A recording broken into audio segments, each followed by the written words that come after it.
নমস্কাৰ বন্ধু বান্ধৱীসকল আজি লৈ আহিছো কেইটামান ইম্পৰ্টেন্ট প্ৰশ্ন উত্তৰ সহ সুন্দৰভাৱে মই কৈ যাম কেৱল মনত ৰাখি গ'লেই হ'ল আৰু কিবা অসুবিধা হ'লে ভিডিঅ'টো আকৌ দুনাই চাব পাৰিবা মনত ৰাখিবৰ বাবে কাৰণ একেদিনাই একেবাৰে মনত থকাটো সম্ভৱ নহয় গতিকে ৰিপিট কৰি চাবই লাগিব ৰিপিট কৰি শুনি গ'লে মনত থাকিব গতিকে আজি ভিডিঅ'টো আৰম্ভ কৰো আৰু তাৰ আগতে লাইক এটা কৰিবলৈ নাপাহৰিবা তেন্তে আমি ভিডিঅ'টো আৰম্ভ কৰিব লৈছো প্ৰথম প্ৰশ্ন আনিছো আসাম এছ'চিয়েশ্যনৰ প্ৰথম সভাপতি কোন আছিল ৰাজা প্ৰভাত চন্দ্ৰ বৰুৱা নেক্সট প্ৰশ্ন এছিয়াৰ প্ৰথম তেল শোধনাগাৰ কোনটো উত্তৰ ডিগবৈ নেক্সট প্ৰশ্ন ডিগবৈ তেল শোধনাগাৰ কিমান চনত স্থাপিত হৈছিল 1901 চনত ডিগবৈ তেল শোধনাগাৰটো অসমৰ কোনখন জিলাত অৱস্থিত তিনিচুকীয়া জিলাত অসমৰ কোনখন চহৰক তৈলনগৰী হিচাপে জনা যায় ডিগবৈ প্ৰশ্ন কিন্তু একেটাই ঘূৰাই পকাই এনেদৰে কোৱা হয় গতিকে কিছুমান মনত ৰাখিবই লাগিব নেক্সট প্ৰশ্ন অসমৰ প্ৰথম মহিলা মুখ্যমন্ত্ৰী কোন আছিল আগৰ ভিডিঅ'টো কোৱা হৈছে আনোৱাৰা টাইমুৰ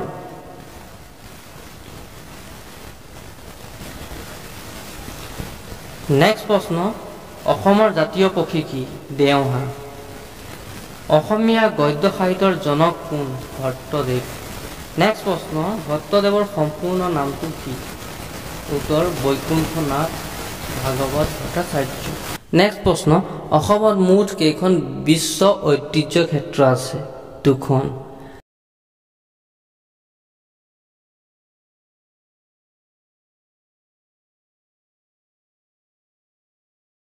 নেক্সট প্ৰশ্ন অসমীয়া সাহিত্যক কাক উপন্যাস সম্ৰাট বুলি জনা যায় উত্তৰ ৰজনীকান্ত বৰদলৈ নেক্সট প্ৰশ্ন অসমীয়া সাহিত্যত কাক বিহগী কবি বুলি জনা যায় ৰঘুনাথ চৌধুৰী নেক্সট প্ৰশ্ন লক্ষ্মীনাথ বেজবৰুৱাৰ আত্মজীৱনীখনৰ নাম কি উত্তৰ মোৰ জীৱন সোৱৰণ নেক্সট প্ৰশ্ন লক্ষ্মীনাথ বেজবৰুৱাৰ একমাত্ৰ কবিতা পুথিখনৰ নাম কি কদম কলি নেক্সট প্ৰশ্ন লক্ষ্মীনাথ বেজবৰুৱাৰ একমাত্ৰ উপন্যাসখনৰ নাম কি পদুম কুঁৱৰী নেক্সট প্ৰশ্ন অসম সাহিত্য সভাৰ প্ৰথম সম্পাদক কোন আছিল উত্তৰ শৰৎ চন্দ্ৰ গোস্বামী নেক্সট প্ৰশ্ন চাহৰ বৈজ্ঞানিক নাম কি উত্তৰ কেমেলিয়া চিনেচিছ নেক্সট প্ৰশ্ন উত্তৰ পূব ভাৰতৰ আঞ্চলিক চাহ গৱেষণা কেন্দ্ৰটো অসমৰ কোনখন ৰাজ্যত অৱস্থিত উত্তৰ যোৰহাট জিলাৰ টুকুলাইত অৱস্থিত নেক্সট প্ৰশ্ন ভাৰত চৰকাৰে কিমান চনত বৰনদীক অভয়াৰণ্য স্বীকৃতি প্ৰদান কৰে 1981 চনত নেক্সট প্ৰশ্ন কাজিৰঙা ৰাষ্ট্ৰীয় উদ্যানৰ মাটিকালি কিমান 430 বৰ্গ কিলোমিটাৰ অসমৰ ৰাজ্যিক ফুল কি কপৌ ফুল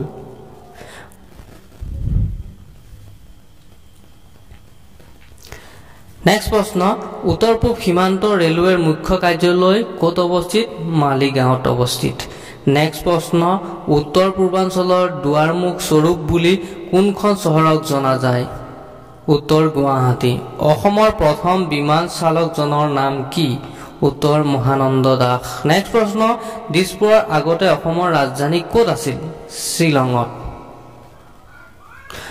নেক্সট প্ৰশ্ন পৃথিৱীৰ ক্ষুদ্ৰতম নদীৰ দ্বীপটোৰ নাম কি উত্তৰ উমানন্দ অসমীয়া মহিলাই কাপোৰত সপোন ৰচে বুলি কোনে কৈছিল উত্তৰ মহাত্মা গান্ধীয়ে প্ৰশ্ন অসমৰ ক'ত আৰক্ষী প্ৰশিক্ষণ কেন্দ্ৰ আছে উত্তৰ দেৰগাঁৱত নেক্সট প্ৰশ্ন অসমৰ ক'ত দিয়া চলাই কাৰখানা আছে ধুবুৰীত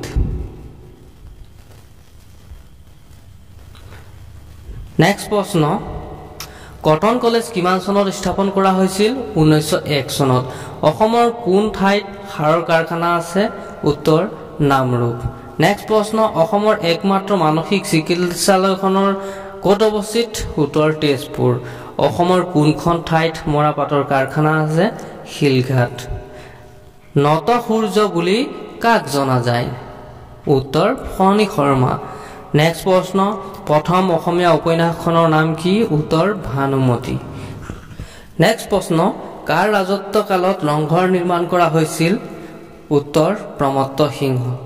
অসমীয়া সাহিত্যৰ বুৰঞ্জীৰ লেখক কোন? উত্তৰ দেৱেন্দ্ৰনাথ বেজবৰুৱা। নেক্সট প্ৰশ্ন, কাৰ নেতৃত্বত অসমত প্ৰথম 1828 চনত ব্ৰিটিছৰ বিৰুদ্ধে বিদ্ৰোহ সংঘটিত হৈছিল? উত্তৰ গোমধৰ কোঁৱৰ। নেক্সট প্ৰশ্ন, ইণ্ডিয়া এগেইনষ্ট ইটছেল্ফ গ্ৰন্থখনৰ লেখক কোন?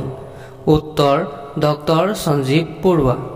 নেক্সট প্ৰশ্ন, কোনখন জিলাক অসমৰ পৰা পৃথক কৰি 1947 চনত পূব পাকিস্তান বৰ্তমান বাংলাদেশৰ লগত চামিল কৰা হৈছিল? উত্তৰ চিলেট।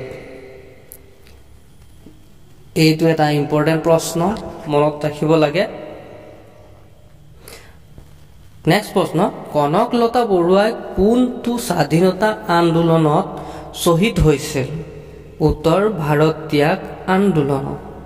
নেক্সট প্ৰশ্ন, পাটকাই পৰ্বতমালা কোন দুখন দেশৰ সীমান্তত অৱস্থিত? উত্তৰ ভাৰত আৰু ম্যানমাৰ। নেক্সট প্ৰশ্ন, অসমৰ কোনখন ঠাইক হিন্দু মুছলমান আৰু বৌদ্ধ ধৰ্মৰ মিলনভূমি বুলি কোৱা হয়? উত্তৰ পঞ্চতীৰ্থ হাজো। নেক্সট প্ৰশ্ন, আহোমসকলে প্ৰথমে ক'ত ৰাজধানী স্থাপন কৰিছিল? উত্তৰ চৰাইদেউ। নেক্সট প্ৰশ্ন, আহোমসকলৰ শেষ ৰাজধানী ক'ত অৱস্থিত? যোৰহাটত। নেক্সট প্ৰশ্ন, কাজিৰঙা ৰাষ্ট্ৰীয় উদ্যানৰ মাটিকালি কিমান? 430 বৰ্গ কিলোমিটাৰ।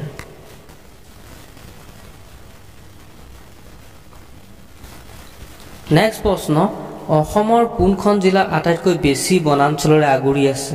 উত্তৰ কাৰ্বি আংলং। পানীদিহিং অভয়াৰণ্য অসমৰ কোনখন জিলাত অৱস্থিত? উত্তৰ শিৱসাগৰ। ডক্টৰ ভূপেন হাজৰিকাই কিমান চনত দাদা চাহেব ফাল্কে বঁটা লাভ কৰিছিল? 1992 চনত। নেক্সট প্ৰশ্ন, মেডাম মে ফি কেতিয়া পালন কৰা হয়? উত্তৰ 31 জানুৱাৰী। নেক্সট প্ৰশ্ন, অসম পুলিচ দিৱস কেতিয়া পালন কৰা হয়? 1 অক্টোবৰ। বড়ো সাহিত্য সভা কেতিয়া গঠন হৈছিল? উত্তৰ 1952 চনত। নেক্সট প্ৰশ্ন, অসমীয়া বোলছবি শকুন্তলা কোনে পৰিচালনা কৰিছিল? উত্তৰ ডক্টৰ ভূপেন হাজৰিকা। জ্যোতিপ্ৰসাদ আগৰৱালাই পৰিচালনা কৰা তেখেতৰ দ্বিতীয় বোলছবিখন কি? উত্তৰ ইন্দ্ৰমালতী। নেক্সট প্ৰশ্ন, ইন্দ্ৰমালতী কিমান চনত মুক্তি লাভ কৰিছিল? 1939 চনত।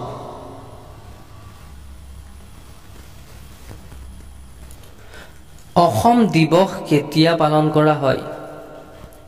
নেক্সট প্ৰশ্ন, লাচিত দিৱস কেতিয়া পালন কৰা হয়? 24 নৱেম্বৰ। অসম দিৱস কেতিয়া পালন কৰা হয়? 2 ডিচেম্বৰ। নেক্সট প্ৰশ্ন, অসমৰ বাক্সা জিলাখন কোন কেইখন জিলাৰ অংশলৈ গঠন কৰা হৈছিল? উত্তৰ বৰপেটা, নলবাৰী আৰু কামৰূপ।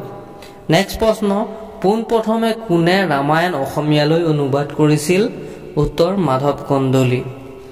নেক্সট প্ৰশ্ন, পোনপ্ৰথমে কোনে মহাভাৰত অসমীয়ালৈ অনুবাদ কৰিছিল? উত্তৰ ৰাম সৰস্বতী। নেক্সট প্ৰশ্ন, ৰজনীকান্ত বৰদলৈৰ প্ৰথম উপন্যাসখনৰ নাম কি? মিৰি জীয়ৰী। নেক্সট প্ৰশ্ন, ভক্তি ৰত্নাৱলী কোনে ৰচনা কৰিছিল? উত্তৰ শ্ৰী শ্ৰী মাধৱদেৱ। নেক্সট প্ৰশ্ন, শ্ৰীমন্ত শংকৰদেৱৰ সাহিত্যিক জীৱনৰ কীৰ্তিস্তম্ভ কি? উত্তৰ কীৰ্তন ঘোষা। নেক্সট প্ৰশ্ন, মাধৱদেৱৰ সাহিত্যিক জীৱনৰ কীৰ্তিস্তম্ভ কি? উত্তৰ নামঘোষা।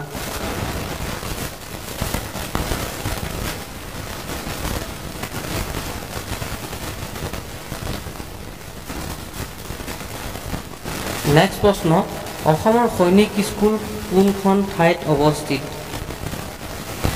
উত্তৰ গোৱালপাৰা জিলাৰ মৰং। নেক্সট প্ৰশ্ন, বিহু সম্ৰাট বুলি কোনজন ব্যক্তিক জনা যায়? খগেন মহন্ত। নেক্সট প্ৰশ্ন, অসমৰ কোনখন ঠাইক সত্ৰ নগৰী হিচাপে জনা যায়? বৰপেটা। অসমৰ কোনখন ঠাইক স্কটলেণ্ড বুলিও জনা যায়? হাফলং। অসমৰ কোনখন চহৰক the cultural capital of Assam বুলি কোৱা হয় যোৰহাটক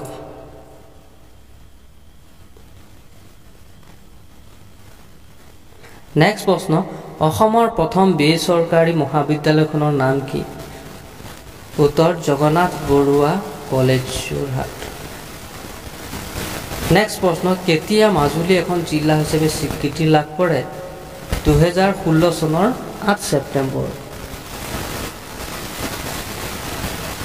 নেক্সট প্ৰশ্ন অসমৰ কোনখন জিলাক প্ৰথম কাৰ্বন মুক্ত হিচাপে ঘোষণা কৰা হৈছে উত্তৰ মাজুলী ইউনেস্কোৰ দ্বাৰা কেতিয়া কাজিৰঙা ৰাষ্ট্ৰীয় উদ্যানক বিশ্ব ঐতিহ্য ক্ষেত্ৰ হিচাপে স্বীকৃতি দিয়া হৈছে উত্তৰ 1985 চনত নেক্সট প্ৰশ্ন কিমান চনত বিটিচি গঠন হৈছিল উত্তৰ 2003 চনত নেক্সট প্ৰশ্ন নামবৰ অভয়াৰণ্য অসমৰ কোনখন জিলাত অৱস্থিত উত্তৰ কাৰ্বি আংলং